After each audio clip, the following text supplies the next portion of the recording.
few weeks ago, I talked about the possibility of going back to Harvard. Even though it's online school this fall, my reasoning was that A, I wanted to get my degree done, B, some of the classes I have yet to do, computer science, tech classes, I thought would be just as good in person as they would be online. I didn't think there would be a major difference. And C, the finances might work out really well, in that Harvard had said they might be offering some greater financial aid this year, and that might be a way to get a degree at a discount. So the crux of my decision was the finances. If the finances worked out, I decided I was going to return to school. And I said that in the video. And since then, financial aid came out, and it turned out that Harvard was very generous with me. And as a result, I've decided to be taking online classes for the fall, to be returning to Harvard my junior year online, or at least my junior fall semester. We don't yet know about the spring. And so, of course, this presents some logistical questions, right? Like, where should I be living?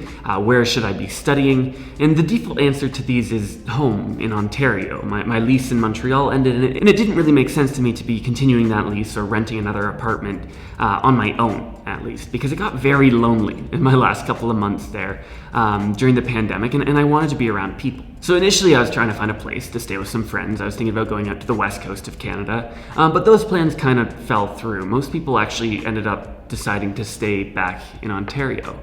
And so I decided I wanted to live at home with my family.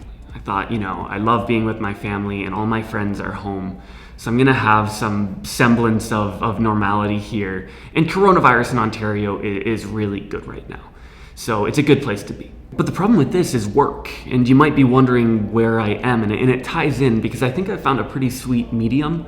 Rather than renting an apartment, I thought, what if I lived at home and rented an office? Because I find that I actually don't do very good work when I'm at home, and I didn't want to be in Zoom classes, online classes, and be disturbing my family, or have them be, disturbing me. I just thought it'd be nice to have my own space. I'm someone who craves a lot of that independence. I like having my own space.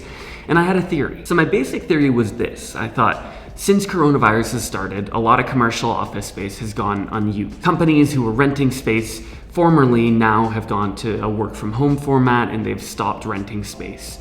And as a result, there's a lot of commercial office space just kind of sitting around. And I thought, well, what if I started approaching some of these landlords, some of these spaces, and saying, hey, I'm looking for just an office, just a private office for the fall. I'm really flexible. All I really need is like a quiet space to do work and some internet. And so I just started, talking to a bunch of local offices. And I ended up actually getting a really sweet deal on what I think is a really nice place. I landed on a private office in a co-working space, just like 10 minutes away from my house. Really nice natural light. As you can see, massive windows, and there's people around. They're like semi-co-workers, They're enough there that I can be talking to people throughout the day if I want to, albeit, social distance and wearing a mask. But I also have my space, there's not people looking over my shoulder, and I can do things like make videos or be on Zoom calls or meetings without having to go into a meeting room or a phone booth or feel like I'm disturbing people. So yeah, this is my brand new office. It's very empty, as you can probably tell, and the audio, there's a bit of an echo because it's so empty, and it's just an empty box right now. So I apologize for that in advance. I'm sorry if you can hear that. I'm gonna work to kill that. I'm gonna put up some fabric, some furniture, maybe make some noise panels. I don't know, but I'm gonna work on that over the coming weeks. So hopefully that noise quality is gonna just get better. But yeah, for now, I think this is a pretty ideal solution for the fall for me. I've got some independent space where I can work and where I can, be on my own and be quiet and be in school without bothering my family or without being bothered by them. And at the same time, I get to go home and be with my family and have that access to loved ones that I just didn't have when I was living on my own. And I really did crave it because I wasn't getting social interaction, and my brain needs that. So that's the space and the logistics, but what about the activities, right? What have I been up to? So this past week at Harvard has been what's known as shopping week, and that's basically a week where you go in, usually a class is like 30 minutes long, and you might have a bunch of classes that you're considering taking, and your goal by the end of the week is to narrow that down to the 4 or 5 classes that you're taking in the semester. And so you can ask professors questions, they'll give you some basic information about the class, logistics, You can sometimes talk to former students, but it's pretty low-key. It's just kind of trying to figure out what courses you're going to be taking. Now, I had a pretty good idea of which courses I wanted to be taking this semester because that was part of my decision-making process for returning to school. I wanted to be taking primarily computer science courses that I thought would be doing well online.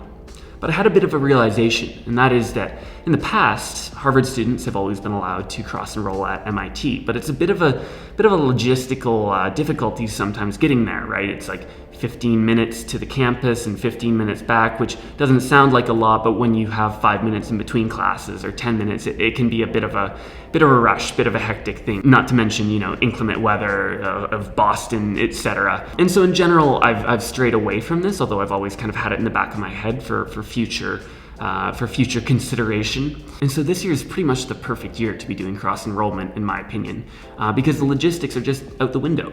Online courses you can take from wherever you are. So the ideal situation, I still have to lottery into some classes, but the ideal situation is to take one of my computer science classes at MIT. There's another computer science class that I really want to take that is offered concurrently with law school, looking at privacy. And then there's a morality class that I'm taking that deals with the pandemic and ethics questions during the pandemic, as well as some other ethical questions. And then finally a psychology class dealing with abnormal psychology.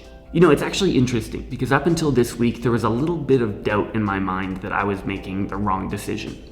That I would have been better off to take another year off because I already knew how to do that. I'd already figured out the logistics of that last year, and I could just continue what I was doing. But seeing these classes and seeing how they're going to be taught and hearing about the content, I'm just really excited. I'm really pumped to be diving into this, especially the computer science ones and the morality one, and the psychology one. To be honest, everything I'm pumped for. I'm really excited to just get all of this information to start wrestling with these problems. It's been a while since I've been out of school, and I really miss it. I guess it's actually been like 15 months since I've been in school, and it feels like maybe the longest 15 months of my life. Like I think about the person who I was sophomore year of college and the person who I am now, and the character development which has taken place in those 15 months, and the mistakes that I've made, and the good decisions that I've made too.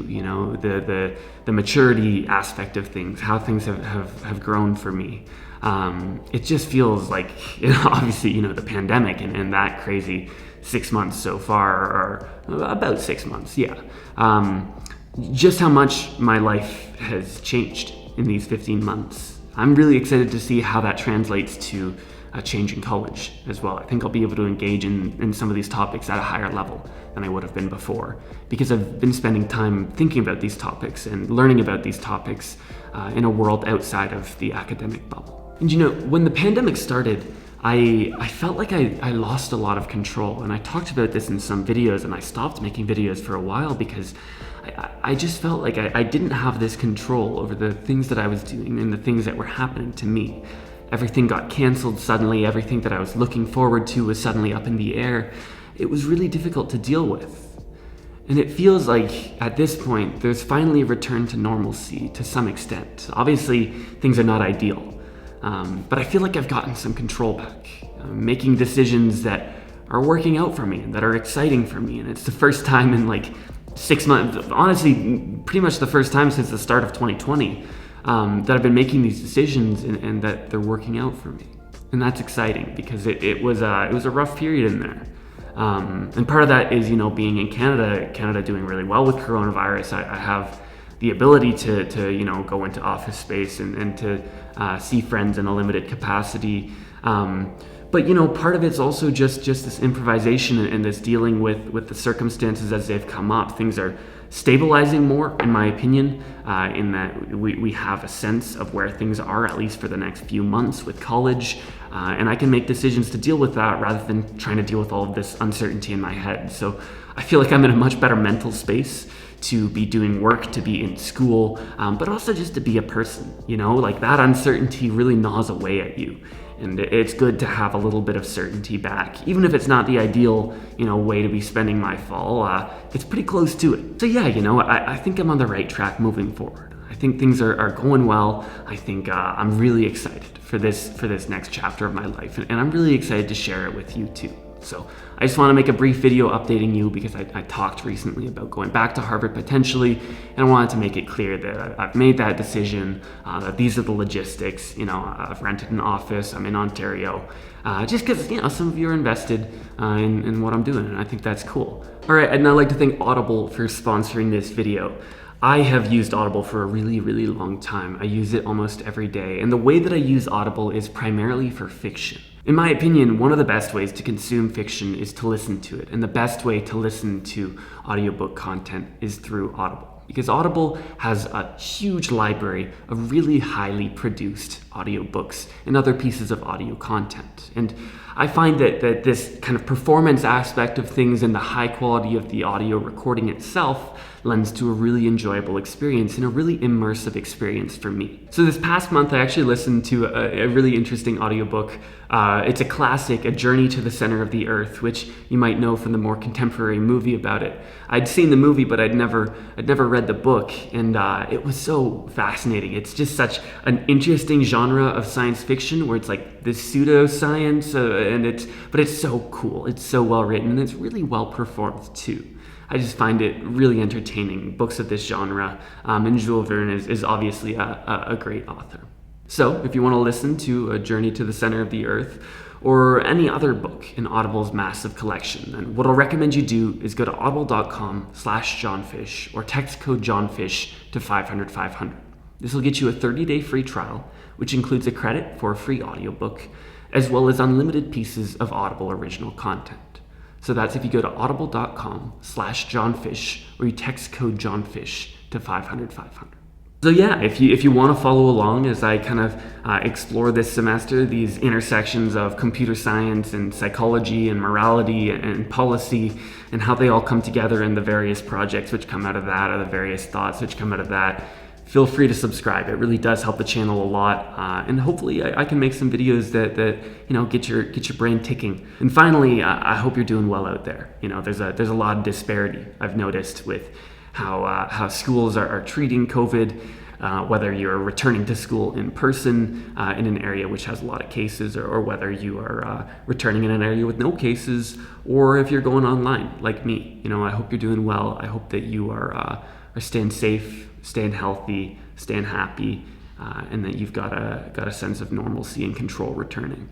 And if not, it's all good. It's a weird time in the world, and you know what? We're gonna get through it together. There's a whole community out there looking to see you succeed. You got this, okay? So thank you so much for watching. I really do appreciate it. I'm John Fish. I'll see you again soon.